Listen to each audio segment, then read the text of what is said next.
Welcome to Insider's Guide to Energy. I'm your host, Chris Sass, and with me is Neil. As always, Neil, welcome to the program. Hey, Chris, how are things going? It is going fantastic. I am super excited. This EV miniseries is well underway. We've got some amazing content, and I'm looking forward to today's episode.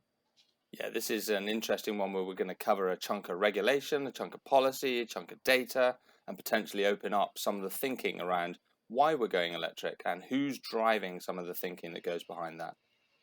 I can't wait to get into it. So rather than you and I going back and forth, let's bring our guest on board and start the dialogue. So today we're going to be welcoming someone who's introducing a very interesting organization that helps influence and shape government thinking. So no further ado, Ben, do you want to introduce yourself? Who are you? How did you get to where you are? And what's the organization you represent? Yeah, sure thing. So I'm Ben. I'm Chief Executive of New Automotive. We set up New Automotive back in 2020. It was a lockdown project, actually, back when everybody had loads of time on their hands.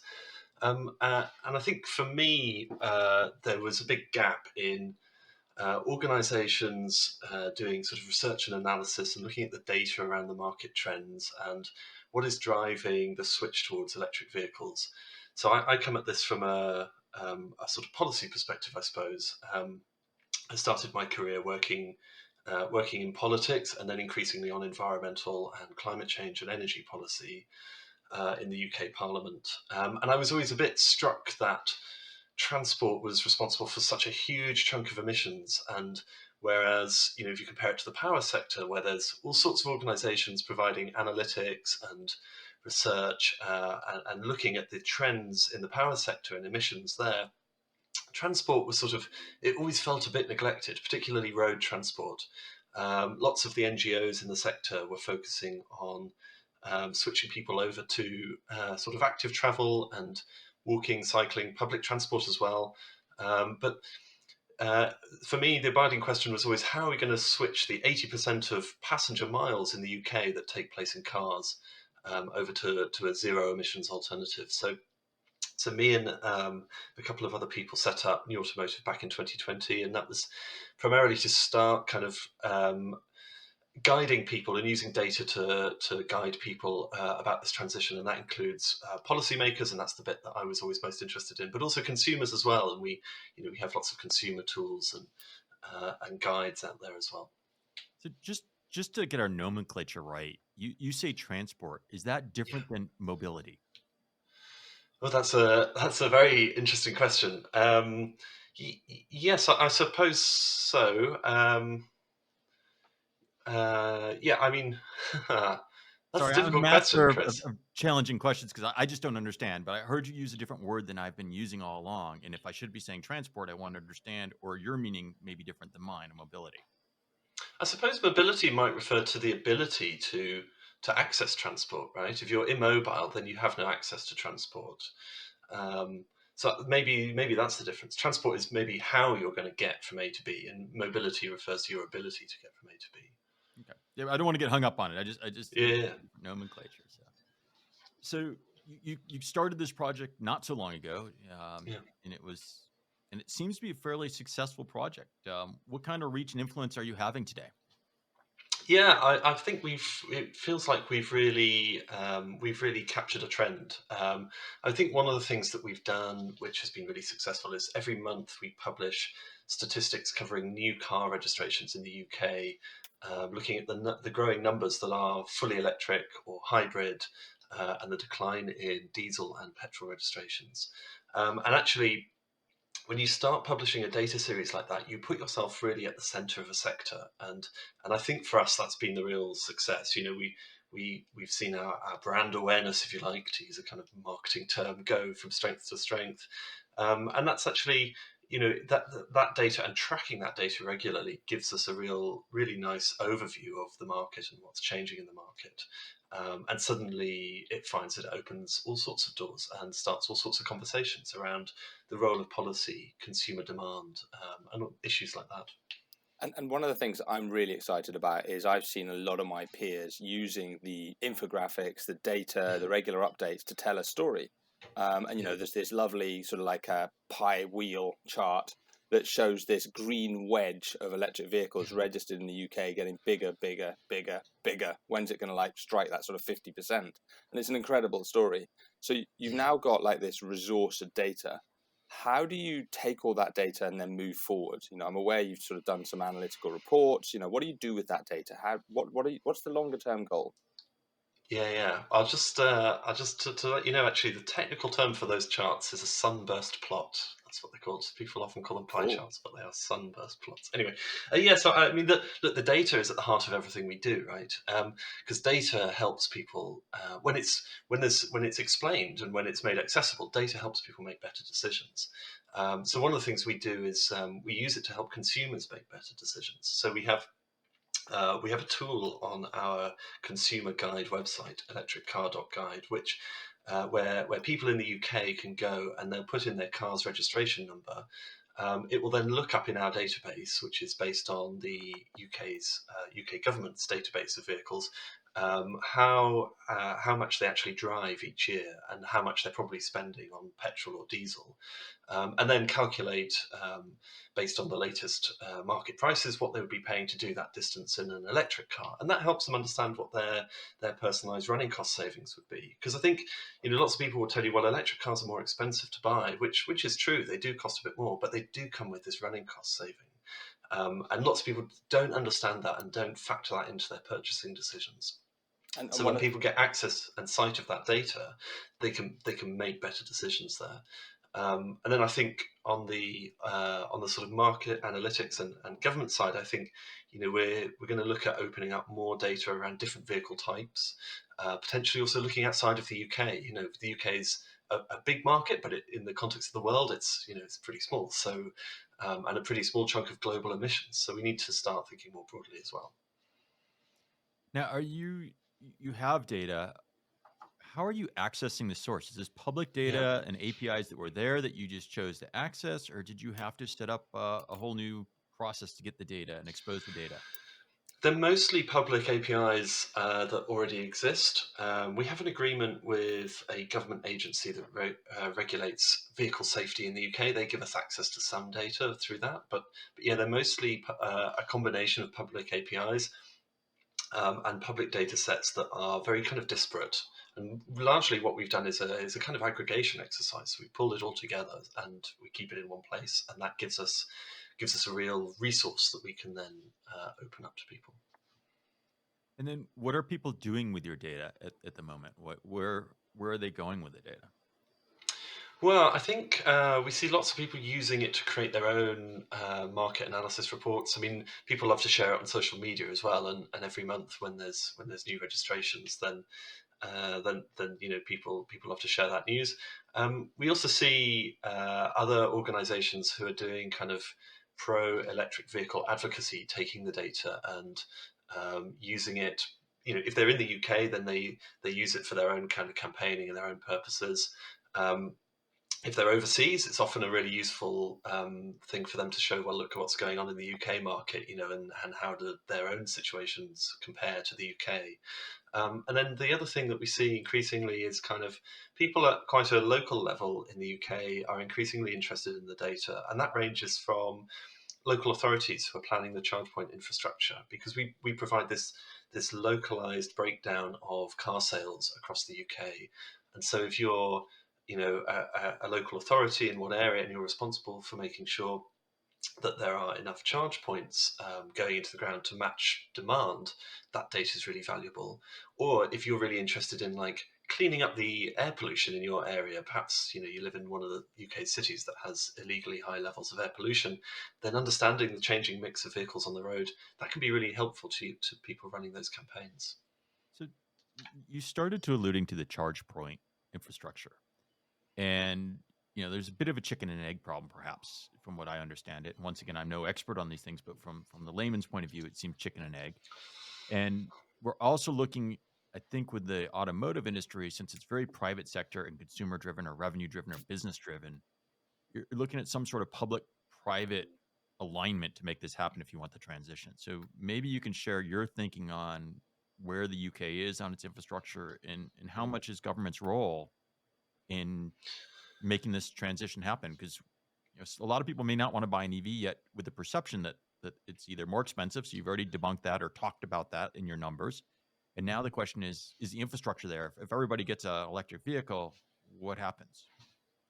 Yeah, it's a big question, and I think lots of people find it insurmountable when they're thinking about making the switch themselves to an electric car. They just think, well, if the infrastructure is not there, and I don't have confidence in the infrastructure. I think the first thing I would say is that it's really important to understand the scale of the infrastructure requirement for electric cars. So the UK is in quite a good position because 2/3 of our housing stock has access to off-street parking where you could install a home charger and people can charge up at home.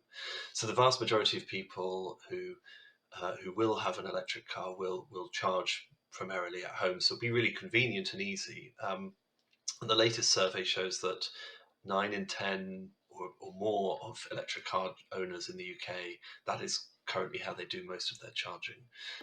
Then I think you've got then the other cases are people where they live in a flat or a terraced house and they don't have access to that parking, or perhaps anybody when they're making a long trip and they'll need a rapid charger on the motorway network.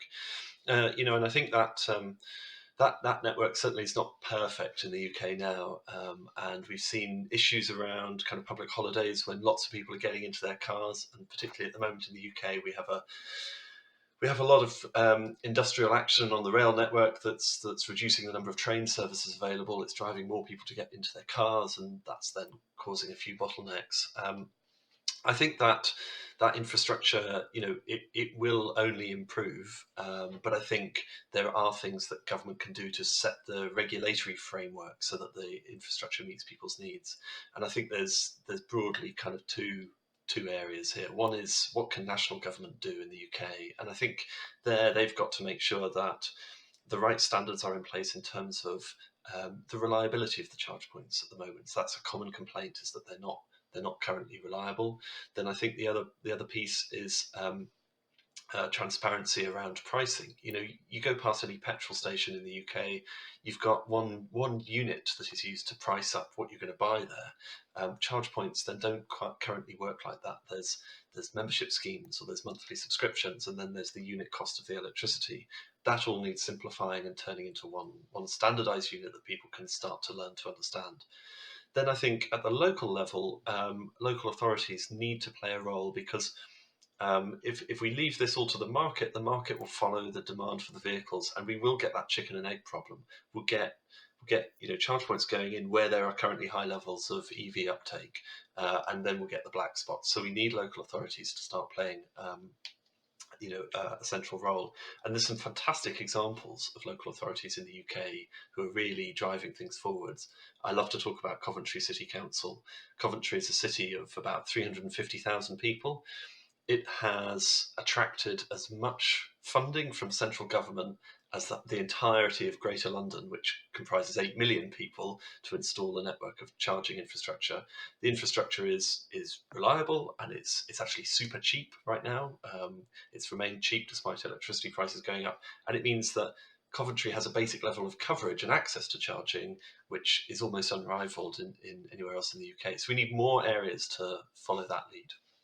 That's a really interesting opening up of a huge bucket of questions Yeah. around how we enable EV charging infrastructure to service the transition that we're seeing.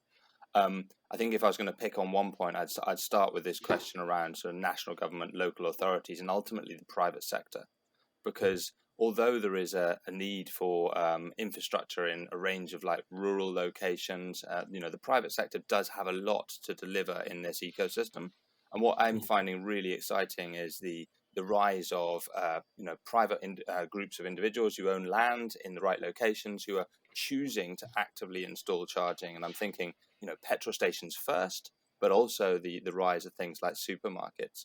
But it still leaves this wide open question around how we enable, the really rural locations, or those local authorities who haven't, grasped the Coventry or the Oxford or the Dundee style model to deliver infrastructure that means that those who are further away can get access. Do you have views on how local authorities can support one another, move this agenda forward, and enable someone in mid Wales to have the same level of access as someone in southern Cornwall? Yeah, I think there's a huge education piece in local authorities at the moment. The charging infrastructure is very similar to the kind of infrastructure that local authorities have a role in maintaining at the moment. So they should be well suited to it. I'm thinking of lampposts, for example, and they used to employ lamppost officers to go around and check that the lampposts are all working. It's a very similar kind of infrastructure to charge points, um, but currently it sort of falls between the gaps of the capabilities that most local authorities have. They have teams who look at public transport and roads and things like that, but they're very different to the teams that look at the energy infrastructure. And I think there's a skills piece there. I think it should improve that. The national government in the UK is making money available to local authorities to employ people dedicated to this task for the first time, which is really positive, and that should make a big difference. But yeah, I think there is a real need for, firstly, for local authorities to have better access to the data, and that's something that we're looking at doing this year. But also, it'd be great to see local authorities sharing their expertise and their learnings better. And I think that is starting to happen, but we need to kind of put rocket boosters under it. So there's definitely an action point in here for local authorities and government. The other one that you've highlighted is reliability. It's a sad day when you turn up with 10 miles of range and the charge point is not working. It's an even sadder day when there's a queue of people all waiting for the same charge point. What are your views on the direction that government is currently taking around regulations and standards to improve access, improve experience, and ideally improve reliability? Well, I mean, we've seen a bit of sort of stop-start um, of an approach from ministers to this in the UK. We've had a few different governments come and go in the last 6 months, which has disrupted things and delayed things a little bit. Back in March last year, the government actually committed to bring forward regulation in this area, and we're still waiting for it. So it's a little bit overdue and a little bit delayed. But yes, that was due to deal with the reliability standards, the payment systems, making things a bit more uniform, and basically improving that consumer experience at the charge point. So yeah, we'd like to see that brought forward. So the regulation's coming, which is great. We have seen signs from government that will be kicking in ideally in April. So we're going to start to see some improvements, or at least some reporting, recording, etc. But who's going to look after all of this? Someone's got to, your suggestion of a lamppost monitor from a local authority, your EV charging monitor from the future local authority. Who is it that's responsible for actually making sure that these businesses are meeting the standards and delivering against the government's regulations and expectations? Yeah, well, I mean, it will ultimately end up being the job of a regulator, and that might be that the local authority is playing that role, or it might be that there is some central government function. I think it will be relatively easy for this to be monitored. There will be data available around charge points. They're not like lampposts, which are just a dumb bit of infrastructure that is either on or off. They will all be connected. They'll all be wired up, and the government actually also has a piece of work in progress around opening up the data relating to charge points, because currently, as we've discovered with a lot of the data in this area, it is very kind of siloed, closed off, fragmented, all of this stuff. So yeah, we need to see that done as well. And opening up data, that sounds like me opening up my books on my business. That sounds like me telling you how well I'm performing as a business. I'm doing a really good job. I'm getting lots of charging sessions, or I've got these locations over here that are performing badly and these are performing well. How does that Yeah. impact businesses from a commercial perspective? Well, I think we're seeing businesses being a little bit kind of tentative about this, and perhaps a little bit of reluctance to agree to opening up their data like this. But this data is also a public good, so we've got to find a balance between making things better for the consumer and also allowing these commercial businesses to carry on what they're doing and to keep investing and growing their networks. So I think that balance can be struck. It's just a case of going through the process of getting everybody around the table, figuring out what can be done, and striking the right compromise. One thing that comes to mind as we're talking policy, government involvement, private, public sector is this a bottom up or a top down approach, right? So if I look at the EV requirements, everything from rare earths that are required to the geopolitics of changing from fossil fuels to what countries control what, And you look at the current political situation in Europe with natural gas and other things, these elements and things that go into this infrastructure at scale come from different locations than they have in the past. Is the UK ready in our security or national security concerns also in this conversation? Or is that going to be a reaction to, hey, we just need to save the planet. Let's go do what we need to do, and then we'll figure it out as we go. When you say is the UK ready, what is it that you're thinking? Are you thinking about the electricity requirements or the? No, I'm just thinking that the supply chain for doing this at scale, right? Yeah, The metals you need for the batteries or the cars or the charge point, all that comes from yeah. perhaps different locations. If you look at, yes, onshoring, maybe you bring battery plants onshore to make that a little bit closer to home, but the elements in those pieces still come from different countries than in the past for Mhm. the supply chain for energy. So is that a consideration, or is that just secondary to let's just get where we need to be and then we'll solve that problem? I mean, I think so. The UK market is one where 80% of the vehicles bought are imported. So we're buying these cars from a very global industry. So I think from the UK's perspective, it's a case of do the vehicles come to the UK or do they go elsewhere to other right hand drive countries that drive on the left hand side of the road, is what I'm trying to say.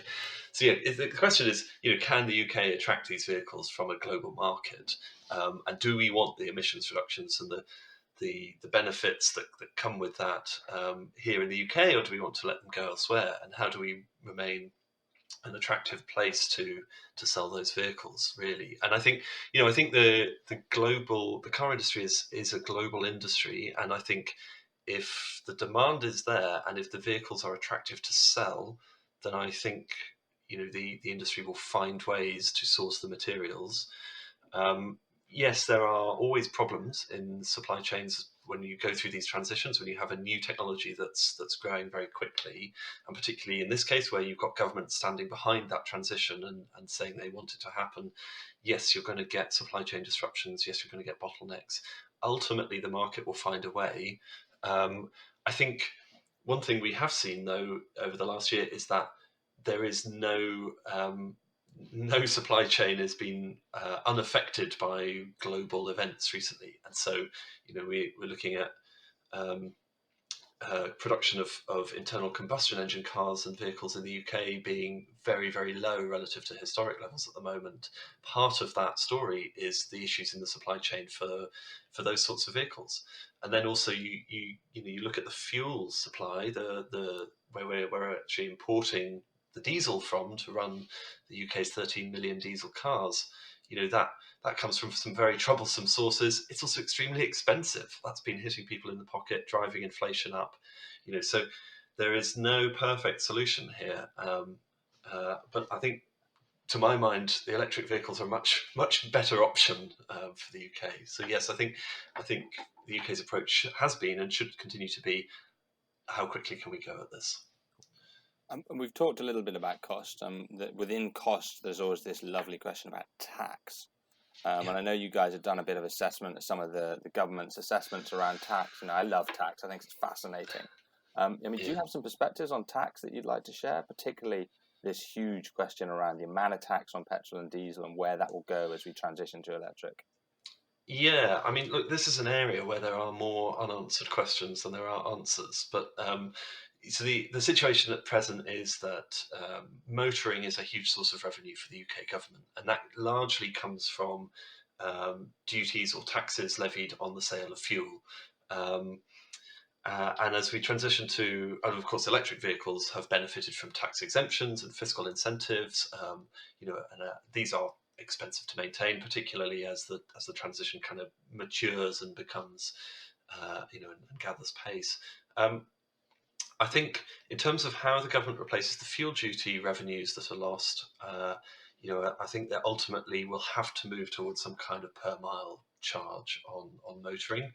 Um, I think the key thing for the UK government to do is actually decide what do you want to do with your tax policy here. Aside from replacing lost revenues, it's really good to think about how tax will affect the behaviour of the people that you're taxing or the activities that you're taxing.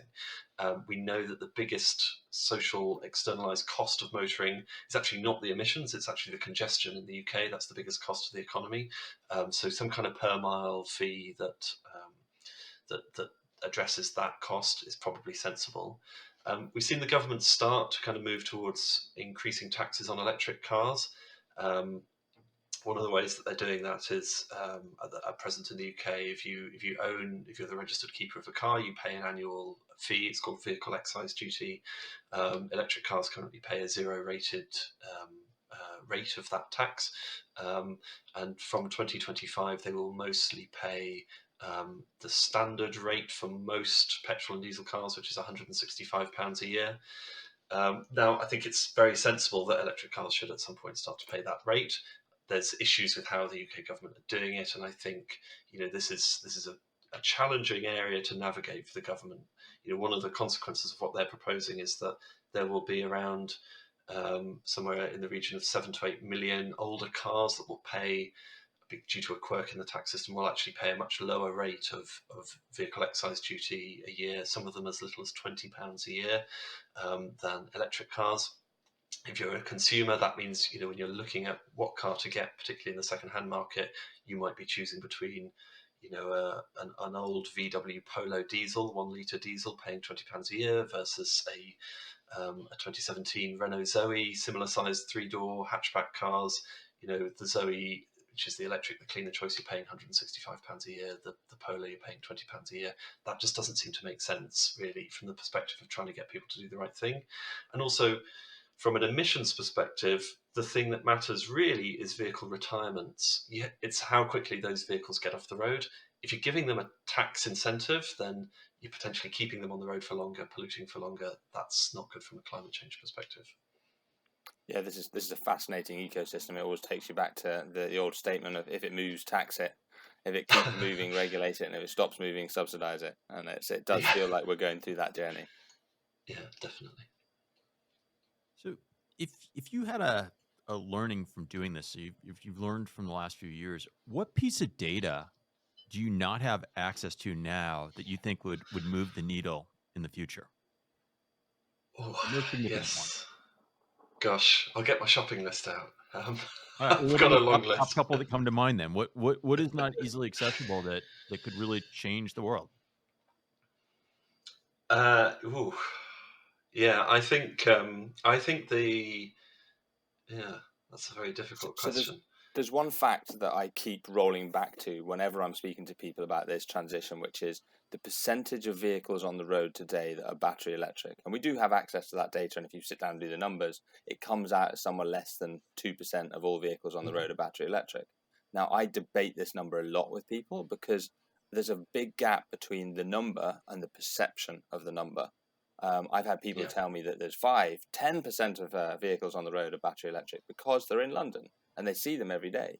And yet when I speak to my mother in Highland, Scotland, she sees nothing. So she thinks there's no electric cars on the road. So there's this fascinating piece around the data and the perception of data. I think one of the things is almost about getting the data into the hands of people. Yeah, that's right. And actually, the even more important fact or stat, if you like, is the percentage of the miles driven that are driven under electric power, as opposed to the vehicles. Right? The UK has this fat tail of high mileage cars. 10% of the cars on the road in the UK do a quarter of all the miles. So if you electrify those cars, you eliminate a quarter of fuel demand and potentially a quarter of emissions as well. So don't you already have that number based on the VIN number you described earlier in the interview? That we do. You So this is not... you can actually target if those vehicles, or would know if the information was available, right? If you could align it to someone, you could campaign against that.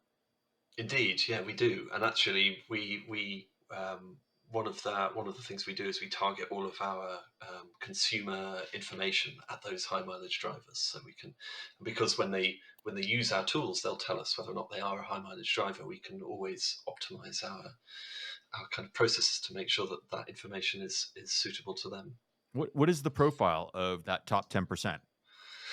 Yeah, it's really interesting. It varies a lot. I mean, you get some people who are, I mean, taxi drivers is the classic one. Taxi drivers, obviously, they're sitting in their cars all day. They're doing an awful lot of miles. And actually, we've seen taxi drivers become increasingly interested in going electric, and lots of them are. Um, but it's very diverse, and there's hitherto been a really big gap in the literature, in the research around who these motorists are. Um, we think that a lot of them are, the groups that you would expect to be spending a lot of time in their cars. And actually, we're about to start a project looking at the effect of fuel price rises on people like care workers in the UK. Many of them are sole traders, and they're bearing the fuel costs themselves. They're going from patient to patient, driving around, doing an awful lot of miles. Yet there's no specific government policy or incentive for them to go electric first beyond the market incentive associated with their fuel cost savings. So yeah, this is going to be a big priority for us, is looking at how we can get these drivers to switch first this year in the UK. I suspect lots of them are families living on the outskirts of cities, often with young kids. They're doing school runs, shopping runs. When they're going on a day out, they're putting the kids in the car. Maybe they're doing domestic holidays, so they're going long trips in the car. But yeah, this is an area that is not being well looked at in the UK. Yeah, that's really interesting. The focus we spend a lot of time thinking about is business drivers, and business drivers is a huge, broad category, because obviously within your data sets, one of the things you pulled out, which is really cool, is you focus quite a lot on vans, and you start to go into those heavier vehicles, and suddenly your emissions jump up quite significantly. I can't remember the stats exactly, but there's some huge proportion of miles driven by HGVs, vans, commercial vehicles that leads to a huge chunk of our emissions. Where do you see the future for sort of business and commercial vehicles? And do you see that being an important part of your objectives at New Automotive? Yeah, absolutely. I think we're increasingly interested in the heavier vehicles. I mean, I think we start to talk about a very different kind of customer in some ways. Commercial fleet managers, I think, are driven by different considerations than your average motorist when they're buying their own car. Um, I think as the total cost of ownership calculations start to change, that will just filter through into lots of these businesses, particularly in the heavy goods vehicles sector. I think they will look at that. Yeah, once those sums start to add up, they will start to switch very quickly. And of course, the emissions associated with the individual vehicles, particularly with heavy goods vehicles, are huge. And so each conversion, if you like, is a massive jump in emissions savings, and a massive cutting out of that fuel consumption. So I think we could see that market start to change over very quickly indeed. But I think there are still some technological barriers, particularly at the very heavier end of things. There's also some policy and regulatory uncertainty there. The UK government has set a target that all new heavy goods vehicles should be zero emissions by 2040. There's currently no policy to get there. The government has a lot of uncertainty around what the technologies will be that are going to get us there, and what the policy framework should therefore be that are going to get us there as well. Yeah, it's an exciting space, and I was watching something the other day from BP Pulse, who've opened their first trucking corridor for electric trucks. And the sort of rise of the number of choice of electric vans is meaning we're starting to see more and more of them on roads. I mean, I'm based in London, and popping down the roads quite regularly, you see a range of different electric vans, which is exciting to see. But yeah, definitely business, commercial, a super challenging space. Yeah, it is. It is, and that's why the markets are still overwhelmingly fossil fuel for the new vehicles. But we are starting to see progress, and the technology has come on in leaps and bounds in the last couple of years. Well, as we come up to time here, I've got one final question, and then I'm sure Neil will have a final question, as he always does. Yeah. So you created this organization in 2020, I think you said. When does the need for this organization become obsolete? When did you work yourself out of a job? Yeah, well, it's an interesting question. I mean, I think I think we're not quite there yet in the passenger car market, and that's probably the most mature of the electric vehicle markets. But there will come a point, we've always sort of set ourselves a target of when when the UK has roughly half of the miles driven by passenger cars being zero emissions, that's when we might start to pack up shop. But hoping that might happen in 2030, so it's a long time yet. But we will also start focusing increasingly on those less well developed markets that we were just talking about. HGVs I think are going to be a big priority for us this year, because there are electric HGVs coming onto the market now that not many people know about, and I think so. There's that huge education piece that we can get involved in. But yeah, I think it's we're a long way off. The UK has 34 million passenger cars, and they are overwhelmingly still internal combustion engine, and that's why we don't see emissions or fuel consumptions falling yet, despite booming electric car sales. So you've taken us on a huge journey, Ben, through sunburst plots, which is my new terminology, through the electric car guide, which is your consumer advice portal, national government, local authority requirements, some bits around charging infrastructure reliability, the requirement to open up data. We had a conversation about tax, which I love, but not everybody else does, but it's super important in this space. And then we covered commercial fleet. So my last real question for you is, what about your personal transport or mobility choices? What do you personally do about your own driving choice? Yeah, absolutely. Well, look, I actually don't own a car, but I do use electric cars. So I'm a member of a car club, and I regularly rent cars. When I do, I use the electric ones. I live in a big city, so if you use a car here, you spend a lot of your time sat in traffic. And actually, to my mind, there's no better car to be sat in traffic in than an electric car, because it's a little bit more relaxing, not having an internal combustion engine humming away under the bonnet. So yeah, that's the thing I say to everybody is everybody should get the right car for their circumstances, I think. And there are some people for whom an electric car still isn't right. I think it's a great option for the vast majority of motorists, and they should seriously consider it. But absolutely get the right car for you, and hopefully soon for everybody that will be an electric car. What a great answer. I can see that you may have been in politics in the past by that nice smooth presentation of getting the right car for yourself, but I do think that's probably the right answer. Thank you so much for coming on the podcast and sharing with our audience on this EV miniseries. We've appreciated your time, and thank you. Yeah, no worries. It's been my pleasure. For our audience, we hope you've enjoyed this episode of the EV mini-series on Insider's Guide to Energy. If you haven't yet subscribed to the series, please do. Don't forget to forward it. There's a lot of amazing content still to come. Follow the YouTube channel, and we look forward to speaking to you again next time. Bye-bye.